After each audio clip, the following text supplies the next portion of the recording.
Ito na, nandito na sa harap mo ang 2015 Throwback Question na nagkahalaga ng 3,000 pesos.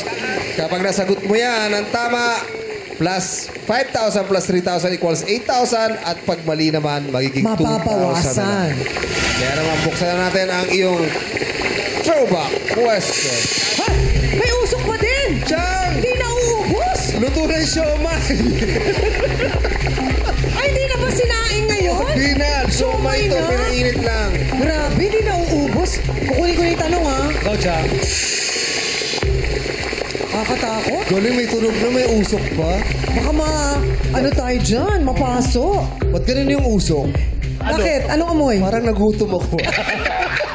Eto na, James, ang katanungan mula sa year 2015.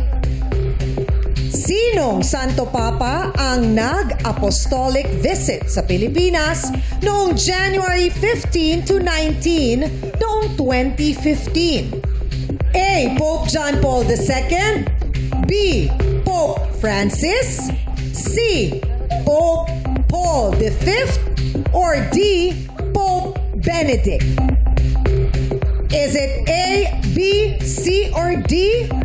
Your timer starts now. B. Pope Francis. B. Pope Francis.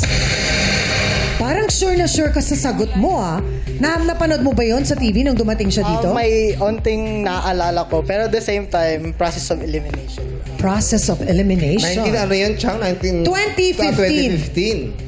2015. Ang tanong, sinong Santo Papa ang nag-apostolic visit sa Pilipinas noong January 15 to 19 noong 2015? Ang sabi niya, B.